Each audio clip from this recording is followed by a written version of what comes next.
Well, during my time as a youth team player at Port Vale, I kept up my education. I did a couple of A levels, and when the time came, I wasn't offered a new pro contract. I decided I'd go into university. And I took the decision to take a law degree. I did a 2-year fast track law degree and managed to get a first class honours. And I knew I wanted to get into law at that stage. It was a long process, but finally I got offered a 6 months paralegal job here at George Davies. I am impressed during that time, and at the start of March I've begun my training contract. I got onto the graduate recruitment programme at Aldi, which trains you up as an area manager. This wasn't the area I wanted to go into initially, but it was a great experience because I was involved at a high level of a big public company and got a great experience during the 7 months I was on that programme. And that was a part of the reason why I got my job at George Davies, was due to my exposure into the Aldi world. Okay, my first seat is in the commercial corporate team. So I'm looking at deals, I'm drafting all the paperwork for deals, helping out with matters, sitting in with client meetings, helping the partners out with mergers and acquisitions.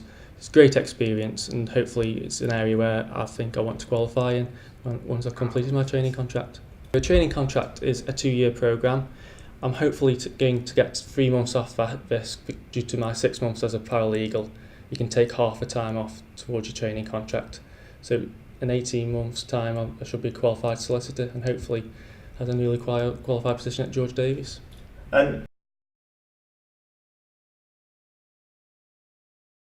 That's true. I took the conscious decision whilst I was still at Vale and at a youth team level that I would always keep my education up, because I know football's a short career.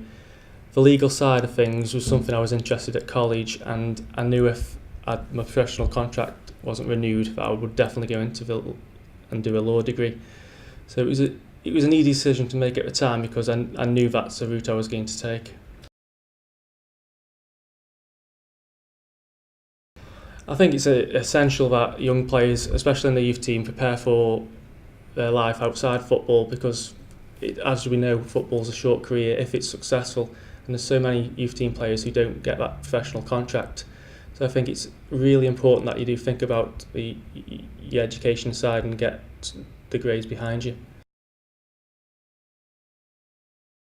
The help and support from the PFA has been really helpful. They funded my university fees, and they also funded my LPC fees of a third, so it really helped me towards getting my qualifications and where I am today. Without that support, I don't think I would have been able to cope with the financial strain of going to university after football. Without the PFA support, I don't think I would have been able to go to university as I have done, being able to live at home and being able to go to university without the funding, because obviously the cost of university is rising all the time. As a footballer coming out of football, the support was being really helpful. I think the law degree and getting a job at George Davies, I was the first person to get a first class honours at the staff's uni on the 2-year programme, and to get a training contract, which is in a really tough legal market at the moment, is a great achievement and something I'm really proud of.